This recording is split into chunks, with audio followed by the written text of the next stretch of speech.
City Chamber. Thank you for being here today. We appreciate it. It's a good crowd, so it's great to have such a large crowd to hear from our mayor. Before we begin, I'd like to take a moment to recognize our elected officials that are in attendance today. We have Ron Key, LaPorte County Sheriff. LaPorte County Council Member. Mike Schultz, LaPorte County Assessor. Brian Bagney, Michigan City Council Member. Kelly Anthony is here representing Senator Todd Young's office. And of course, Mayor Andrew. We're grateful to have all of you here and appreciate your leadership in our community. I'd also like to thank our Chamber Board of Directors who are present today. We have Aaron Black of Horizon Bank, Jenny Burkhart with Waxy Taxi, Joe Poor with Ton and Blank Construction, Wyndham McCollum, Michigan City Area Schools, Chris Pellerin, Blue Chip Casino, Jackie Thomas, South Shore Public Relations, Lori Tubbs, and Greg Wilkerson, Fiberbond Corporation. And Greg is also our board chair for the year.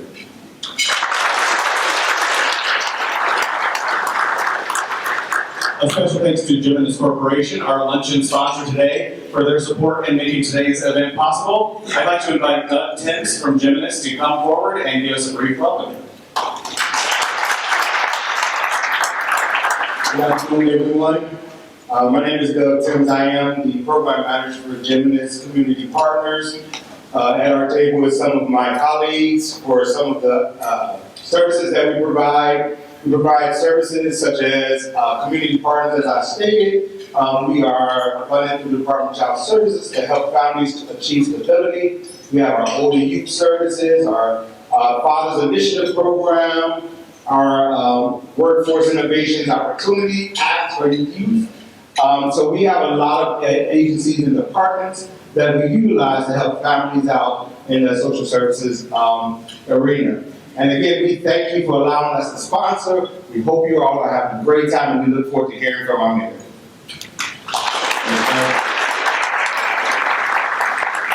I'd also like to acknowledge our Diamond members, Horizon Bank and Blue Chip Casino, for their continued support to the Chamber, along with our Platinum members, Hitachi Global, Nika, and the Lodge at Rush Lakes, for your support for today and for all of our events. Today we have the privilege of sitting down with Mayor Angie for a conversation about her first year in office. From key initiatives to future plans, we'll hear firsthand about the progress made and what's ahead for Michigan City. So welcome, Mayor Angie. Good morning.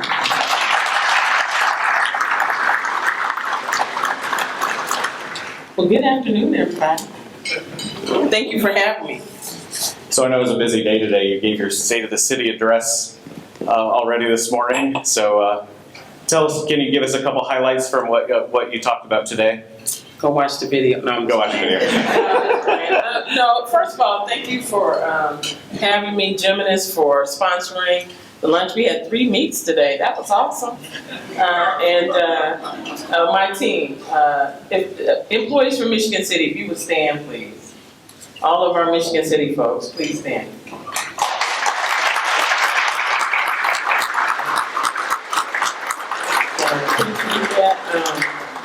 Well, we covered a lot this morning. We talked about, last year, we talked about some of the challenges that are confronting our community and then what we're doing next. So a lot of good economic development. We have changes to our planning and inspection department that will impact a lot of the businesses, in a good way. We want to be welcoming and inviting to the business community. So we knew, it took us a little time. We're just really working through the first year, making sure we understood, what our baseline was. So between our sanitary district planning and development and just making sure that we're working on process improvements. Yeah, do you have one thing that you are most proud of in your first year that you look back at? I think it's investing in the people. I think we took time to really think about, development for our employees and for residents, quite frankly. I mean, we had our internship program, but we did a lot of professional development. and making sure that they know, we're going to be accountable, and we need to be able to measure, our success. So we partnered with Ivy Tech, and we did leadership 1 and 2 training, DISC training, you name it. Some of them didn't want to be there, but I said, you have to be there. So I think it's important that we learn how to communicate effectively amongst ourselves. How can we communicate with the public if we can't communicate within our own teams? So I thought that was important, for me, that we kind of started there and really became more of a team versus in our own silos. Because all the departments are in their own silos. Right, yeah. I'm relatively new still to LaPorte County, and I commend you and your staff for how involved they are and how involved you are in the community. You don't see that everywhere. You guys are very approachable, so I think that's something to be commended and be proud of. Well, thank you, I appreciate that. You mentioned economic development, so I have a question here for you. I've prepared some questions. Okay. It's no secret that Michigan City is seeing a lot of development. Often the focus can be on attracting new businesses, but what strategies might you be using to support and retain existing businesses? Well, I think the biggest thing that I hear from companies is having, a skilled workforce. And I think, what I'm afraid of, I think what keeps me up at night is that, we have huge developments happening to the east of Michigan City that will impact local business. People are going to start robbing Peter to pay Paul when it comes to employees. And I think it's going to be important for us, the local universities, PNW, IU, and Ivy Tech, for us to figure out how to skill up all the people who are not working or who are underpaid, and working with the trades to make sure that we give them a skilled workforce to fill those positions, because they all have openings. And it's amazing, we were doing interview training with some students over at Elston, and they just don't understand that. I had someone from the Carpenters Union, a police officer, firefighter come and talk to the students, and they're just like, okay, not really concerned about what's next. And I'm like, we need the 18 to 30-year-olds right now to move into the workforce. So how can we be creative to get them engaged to want those jobs? Because right now, you can go get a job, fast food job, for $15 to $20 an hour. So it's not about the pay, it's about all the other stuff that they're gonna want. And quality of life is key to that. Yeah. So we've also seen infrastructure projects and redevelopment efforts underway. I have to say, I personally love Franklin Street being two ways. I do too. Are there any updates you could share on any major projects, on what's next? Well, we have two infrastructure projects. I know I have Chris Johnson is in here from the water department, but we have our annexation, the property off of 20 over by Swan Lake, and coming right off of I-94, and that's a couple of 100 acres. And water and sewer is going in this year, thanks to the city council and some riverboat funds and all of that and ARPA dollars. The water and sewer is going in there. So business park, we have space, so we're gonna be open for business. Hopefully we'll get a spec building here soon. And then we also have a capacity project for the sanitary district, where we're putting in a new lift station and adding some capacity on the north end for residential housing. So we know that we have quite a few developments that are underway for housing. Can you do a little definition of a spec building, for if they don't know what that is? Yeah, I guess it's an empty building. Yeah. No. You build it and they will come. It's kind of the thing. You'll see them along, highways, major corridors, especially if there's rail, access to the highway. You build the spec building, and then you get companies to come and say they need this much square footage, and hopefully you win that company to come into your area. Yeah. But it's built already versus we sell them, hey, there's this piece of property. Right. Now we got to get water and sewer to it and everything else. So Yeah, they just got to put the floor in and Yeah. the lighting and stuff like that. So, that's yeah. it. So with the infrastructure and the growing community, how is the city working to improve public transportation and connectivity to the area? Public transportation is interesting. Ours is subsidized. It's not a cheap undertaking, and I don't think people realize cities are our size typically are not connected with busing. So 50% of our transportation is paid through subsidies. Now, with everything that's happening in America, I don't know what that means for us, and that's why our bus service, it ends at a certain time and only runs certain days, but it's heavily subsidized. I think the biggest thing for us is the double track and helping to lobby for a stop in New Carlisle that can get our folks from here to there Yeah. if they're going to work there, and making sure that there's accessibility that way.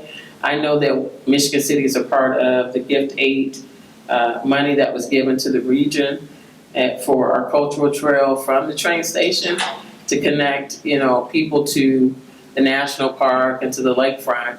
But it'd be nice if we had enough jobs in that area that they can get off the train and walk or get a bike, hopefully get a trolley at some point in time. But public transportation right now is what it is. It's really to support residents who are trying to get to their doctor's appointments or to the south end, a town for groceries. Sure. Yeah. So affordable housing is a growing concern in many cities, and I don't think that's going to change. We've seen some steps in Michigan City to help ensure housing remains accessible for all residents.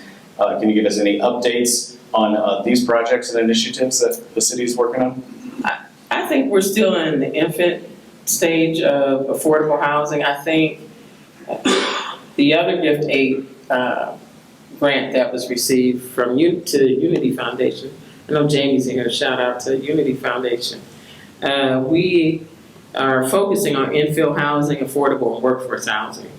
And affordability, it's a moving target. Right. I don't think people understand that term, but our goal is really to work with local nonprofits and churches who own a lot of land and some of these vacant spaces to try to come up with a concept that will allow us to create affordable housing and partner with them. I think workforce housing, that middle housing, is just as important. I think we get caught up in what type of housing, and people assume that affordable housing is slums, and it's not. I think that when I think of housing, I think everybody should have a good place to live and a nice, safe place to live.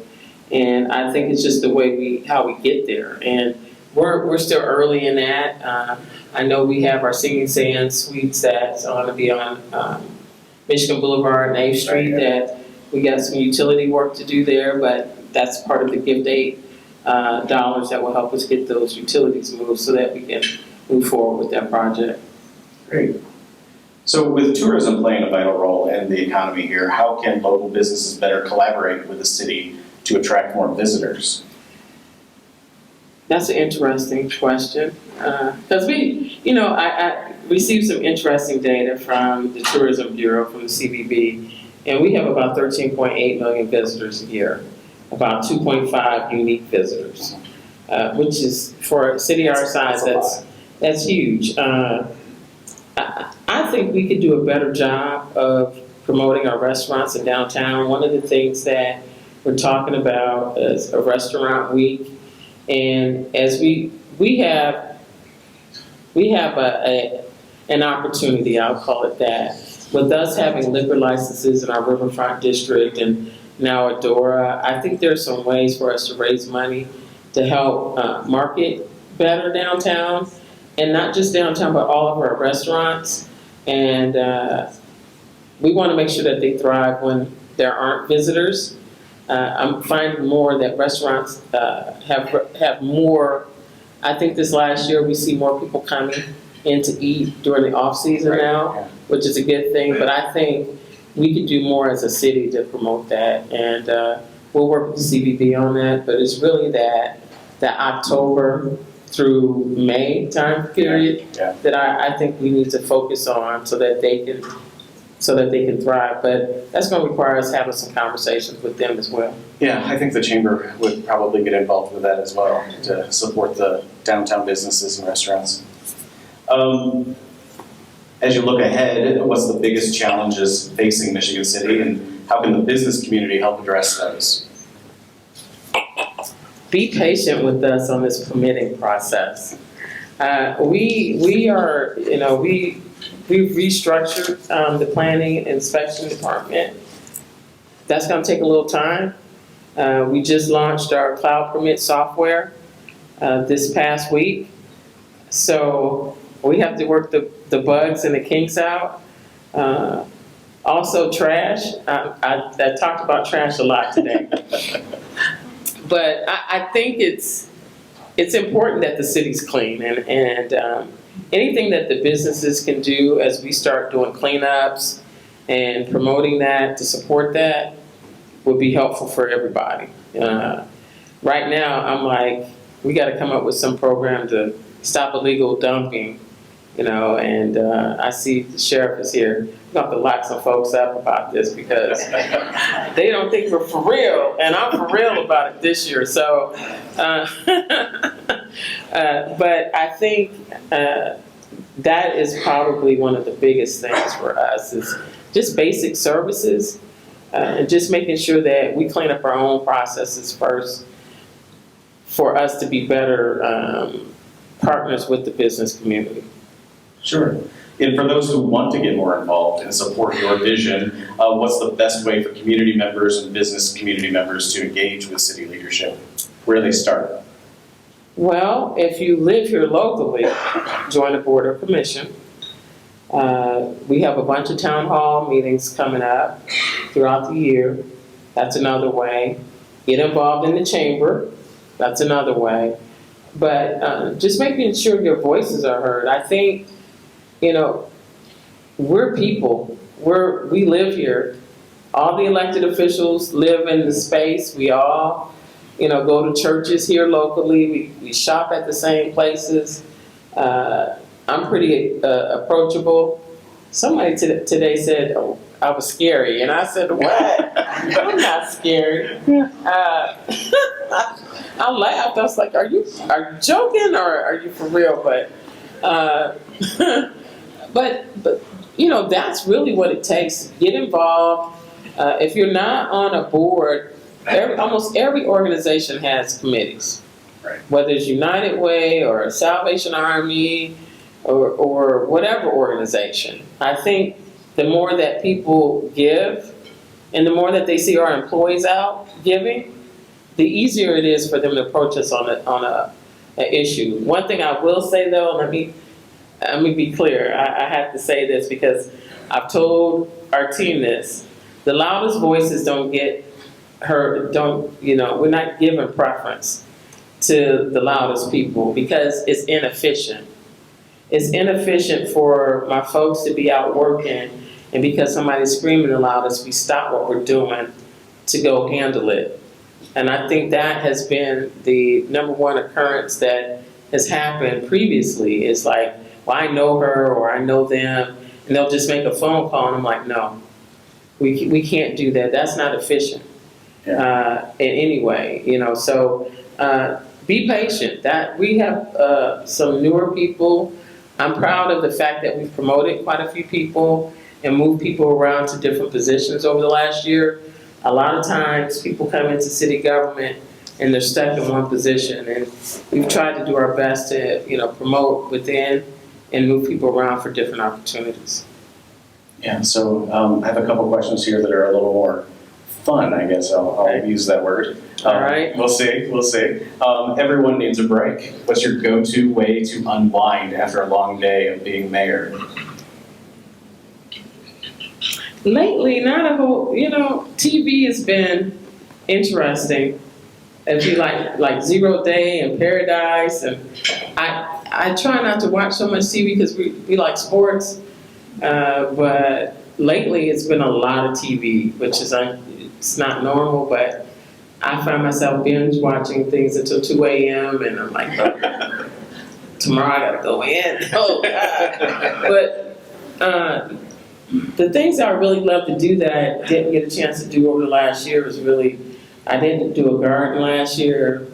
I'm gonna do one this year. I didn't get to golf, really. So it's just been a grind. I hope to do more of that this year. We didn't travel as much last year. So hopefully. You were a little busy.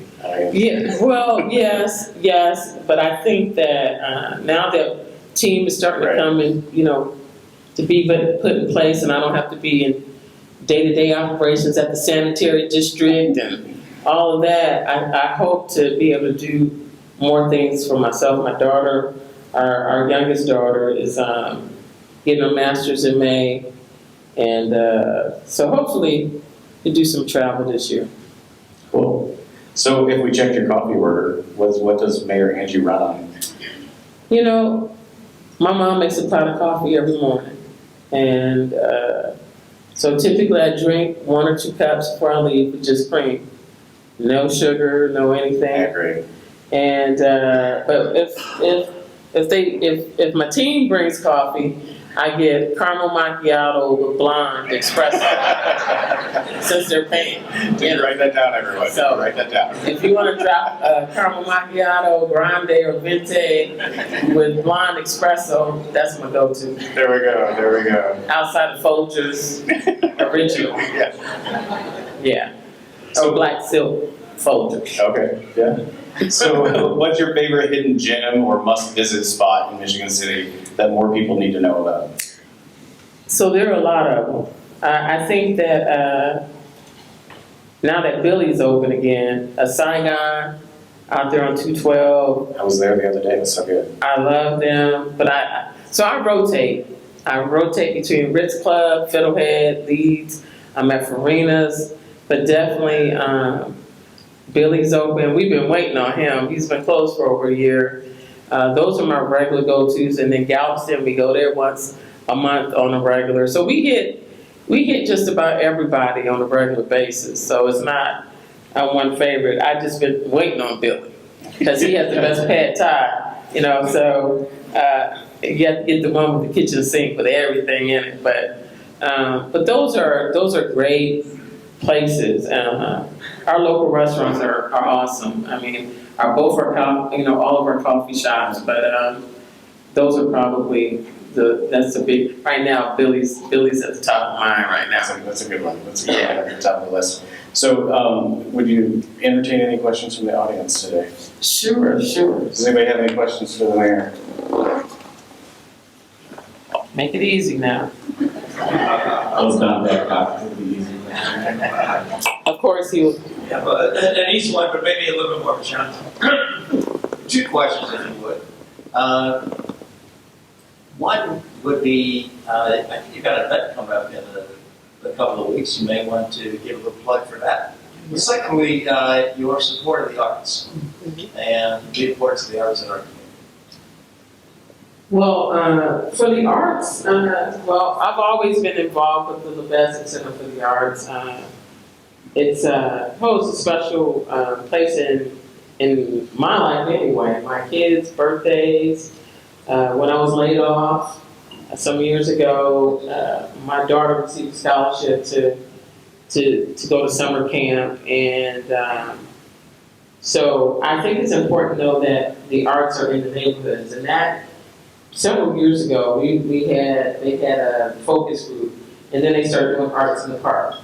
This year, the city, with the support of the council, we'll have sculptures and artwork and murals in different neighborhoods. I think it's a part of the vibrancy.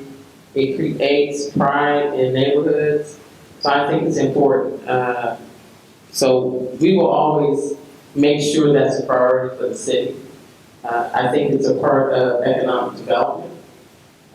When we went to visit, when we were looking at we went to do a visit in Pittsburgh, I think, and there was a boutique hotel, And part of that, the requirement was that they had to use local artisans to design the boutique hotel, which was kind of cool.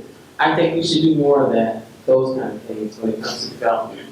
As far as the gala, I did bring invites because I don't know if y'all changed y'all addresses or what, or you're just not refusing my mail, but some of them have come back. So we are hosting our annual gala, and it's a charitable gala. This isn't a campaign thing. This is really for the community.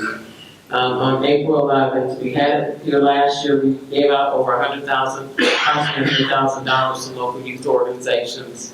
It was a win-win.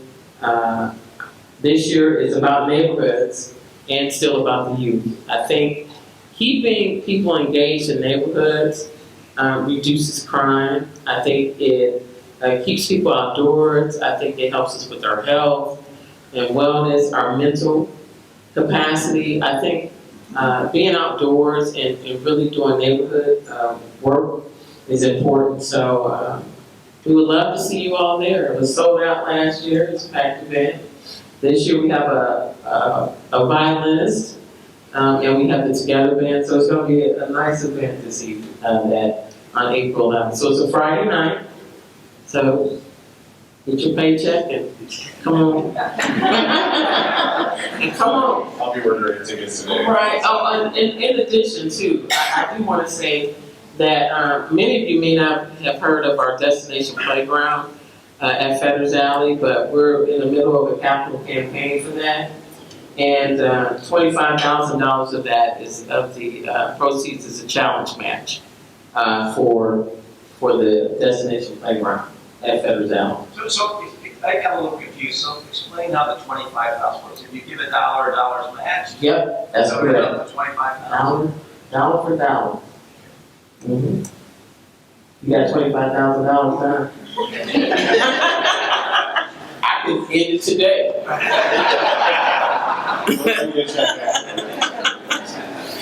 We got questions back here. Your cardio today. I'm Hannah Chapman. I'm a property management Inc. for Northwest Indiana. So there's a huge renter community here. Where I have 3 to 5 investors out of state, out of country, investing in Michigan City. You build it, they will come. The investors are coming. I want to educate my investors that are a little unfamiliar with the area. So what advice or what's an important thing for an investor to know when they are investing in rental properties here in Michigan City? Ooh, that's going to be interesting when you say rental property. Give me, what are you saying, Airbnbs, rental property? No, we're only long-term renting, so this is strictly people, residents that live here, that work here, that are part of the community. We're huge believers in providing livable, habitable spaces. Everybody needs a home. That's our motto.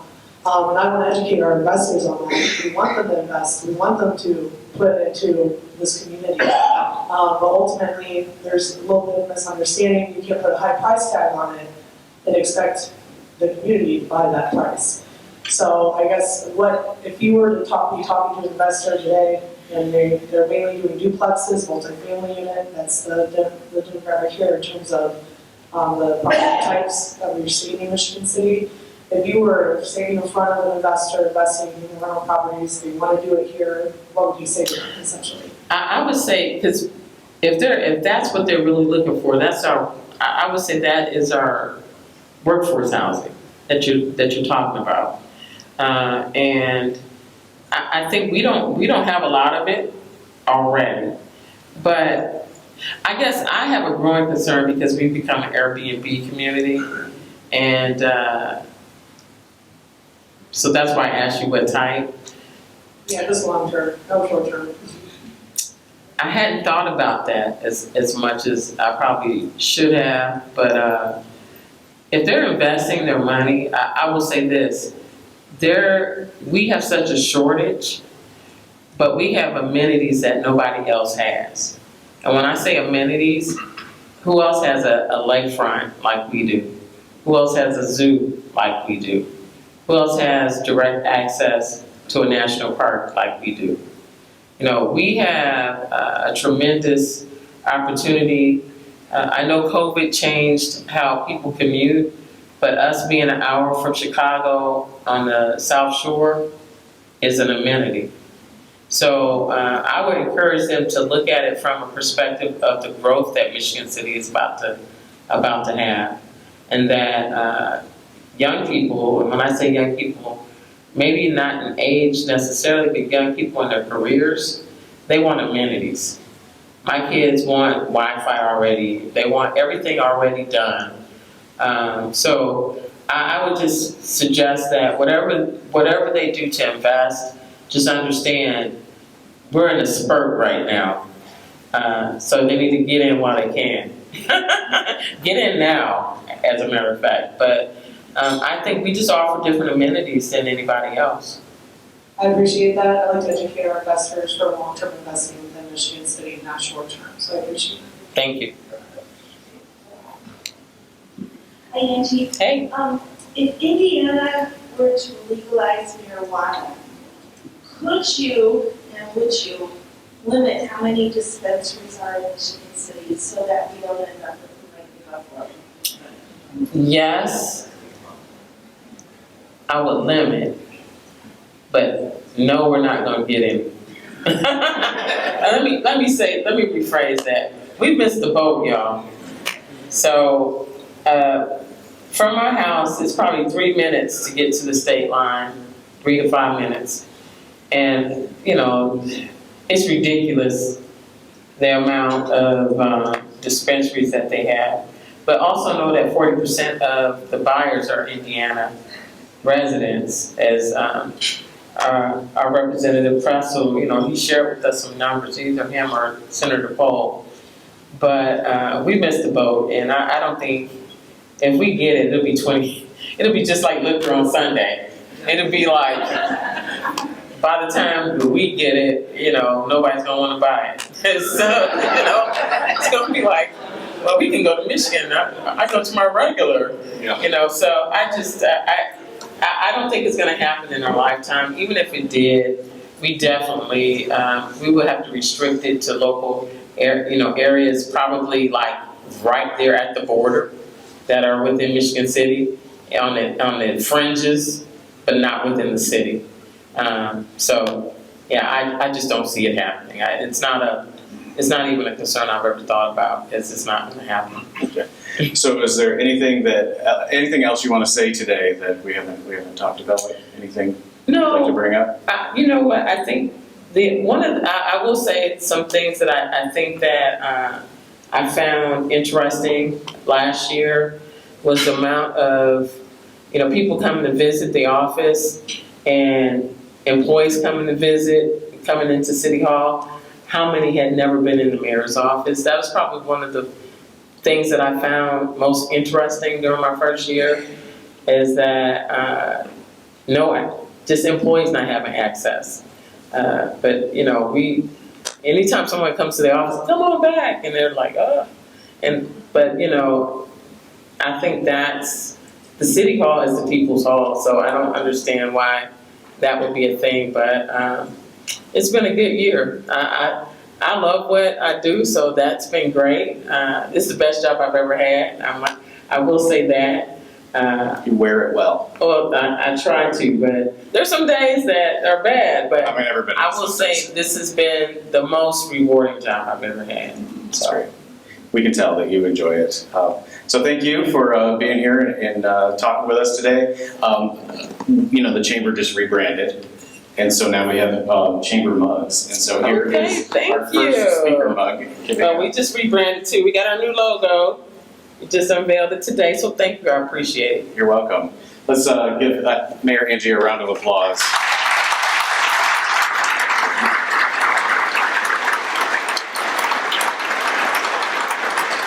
So thank you everybody for being here today. Thank you especially to Jimenez for sponsoring today's luncheon, and for Blue Chip for their hospitality for us today. Hope everybody has a great rest of the week, so stay dry, and I hope to see you around town. Thank you very much.